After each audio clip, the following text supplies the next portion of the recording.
Alola, Imperials! We've come a long way from the beginning, not only of the series, but building a team for Alola was basically the first video I ever did on the channel, so we're officially at the point of re-releases. Cool!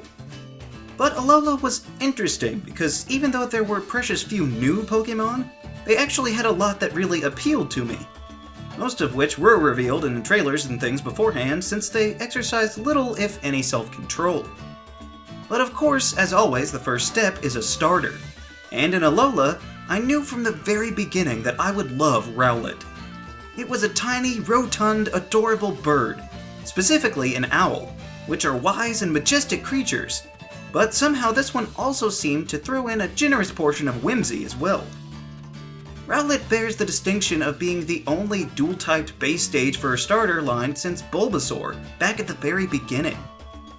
But Rowlett also pulls off another rare treat in Pokémon of an already dual-typed creature changing upon evolution into Decidueye. This impressive avian archer has changed to a grass ghost type, trading its ground immunity for ones to fighting and normal. But what I love is that it still has access to those flying type moves, almost making it all three types at once. But of course, there's also the signature move to take into account, and to me, Decidueye got one of the best in Spirit Shackle.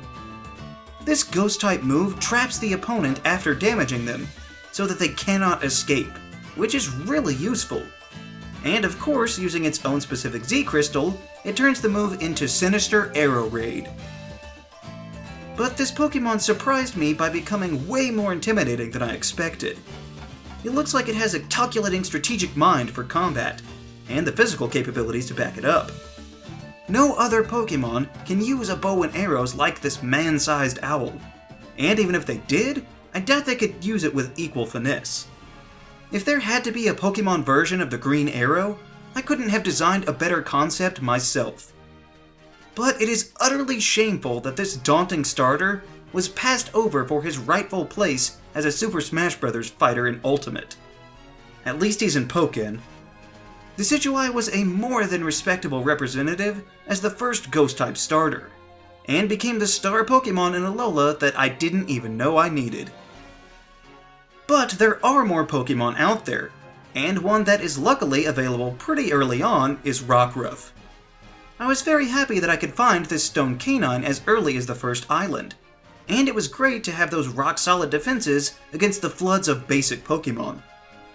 But what clinched it a spot on the team was its evolution, Lycanroc. Now there are different options for Lycanroc, but I've always leaned more towards the midday version. And I'd be lying if I said that it wasn't a significant influencer in my picking Sun version in the first place. And I was especially drawn to its new signature move, Accelerock. Rock-type moves are generally powerful, but extremely inaccurate, and of limited use on slow Pokémon. So that's why a rock-type version of a priority move was a welcome addition, and made this already fast and hard-hitting quadruped even more of a threat. Wolves are both admirable and menacing animals, and I'm surprised there aren't more Pokémon based on them. The other forms of Lycanroc are good too, but the Dusk form is just far too specific to get. And by the time it did come out, I already had the other two. Actually, since I love the shiny form of Lycanroc so much, I actually hunted for one and trained it all the way to level 100. And then for good measure, I did it again, but traded it over to Moon version, so I got all 5 Lycanrocs. I mostly love the shinies because they were basically Tiger and Weregarurumon respectively, so you can best believe that those are their names. Lycanroc was a perfect companion through this tropical region, and was a brilliant ambassador for the rock type, making me reevaluate my unfavorable opinions based on a single Pokémon. Alola did something strange and eliminated HMs. Not only was this a major relief to many players, but it also altered potential team composition greatly. You were no longer required to factor in HM users in selecting Pokémon. So the slot that would normally go to a Pokémon that could use Fly was freed up. Although honestly I was already expecting my starter to fill that role as well, before we knew any better. So instead of having to pick the regional bird, which was just another normal flying type, I went with the regional bug. I have nothing against past bugs or anything, it's just, after a while they sort of get outclassed, But that's not the case with Grubbin. This larva Pokemon has an abundance of really great moves that it can learn, like Bug Bite, Mud Slap, Spark, Bite, and even Acrobatics, all before it evolves, which is actually much later than you might expect. But once it does, Charjabug gains the Electric typing. There have been Electric types available early on in other games, but pairing it with the regional bug gives it a different feel, allowing this bus-shaped battery to take on flying types that are normally its most common hazards. However, the only downside is that it takes a while to get to the glorious final stage. Vikavolt is one of the most threatening looking bugs out there. It's basically a lightning-powered space fighter that you can throw at unsuspecting trainers and blow them away with your monstrous special attack. But Vikavolt can't show up just anywhere you want. You have to wait until you find an area filled with powerful electromagnetic energy, which at best could crop up in the mid-game. But in the original Sun and Moon, it wasn't until Victory Road. I did feel slightly cheated that I couldn't use Vikavolt for so long, but it was worth the wait to have this piercing blue beetle. And I was more than happy to add it to the squad.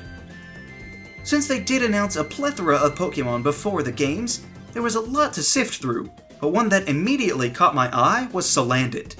It's literally a Salamander bandit. But more than that, it's the first Pokemon that's a poison and fire type.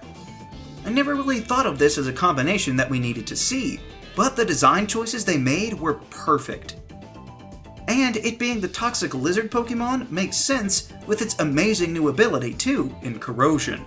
The poison in this reptile is so potent that it's even harmful to other poison types, and Pokemon that would normally be immune with steel types. I was already sold on everything about this Pokemon, and then they just had to top themselves with Salazzle. I will never forget seeing this venomous vixen for the first time during the fire trial.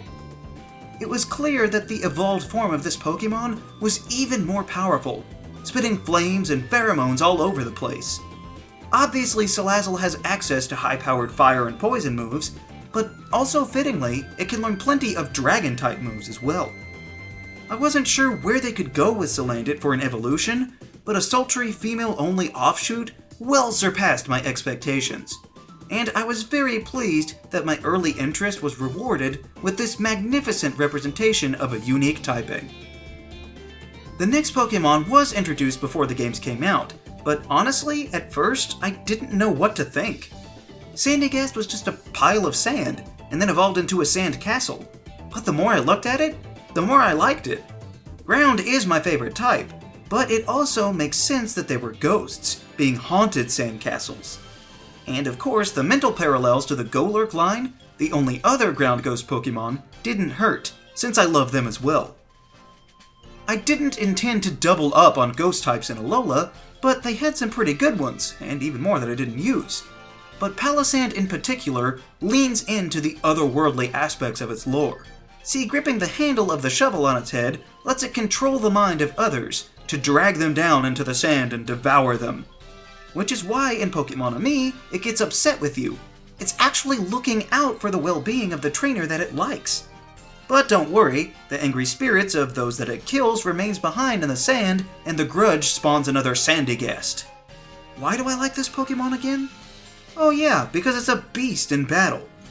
Palossand has good special attack, but paired with the wonderful move pool, this Pokemon can really do some damage. But actually, its highest stat is its defense, and that's bolstered even more with its great new ability, Water Compaction. When hit with a water move, this Pokemon's already high defense will go up 2 stages, which is scientifically sound with wet sand in real life. Pair that with its signature healing move, Shore Up, and Palossand has the potential to stick around for a long time, making it a valuable member of the team. And of course, one of the main aspects of the Alola region was the fact that certain Pokemon had different forms compared to other locations around the world.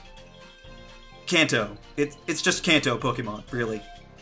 And while there were some cool options, one that I adored was the new Ice-type versions of the Vulpix line. Now, I already loved Vulpix and Ninetales in their original forms as they were, but once their polar opposites came into being, they were the perfect fit. Ice is a type that wasn't on the team, and Ninetales even gained the Fairy typing, which not only instantly gave me a new favorite Fairy type, but also became one of the best Dragon Slayers in the game. Now it is a Stone evolution, but that's fine, because you're going to want to have your Vulpix learn every good move that it can before you cut it off anyway, so you won't need the Ice Stone right away. Ninetales in this form is as beautiful as the fresh fallen snow, because that's probably what it's made of. And some people may not count Alolan forms as true Pokémon introduced in the region, but they are exclusively native here so far as we know. So I will definitely include this Frigid Fox on the team to round out the stable of Alolan All-Stars. Altogether a pretty solid team, and actually the first time that I didn't even use a water type. And it's not because I didn't like any of them.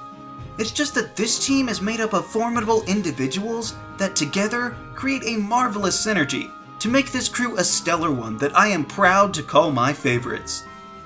So, that's my favorite Pokemon team for the Alola region. Which Alola Pokemon are your favorites? Let me know down in the comments. Also be sure to leave a like, share this video, and subscribe so that you too can become an Imperial today.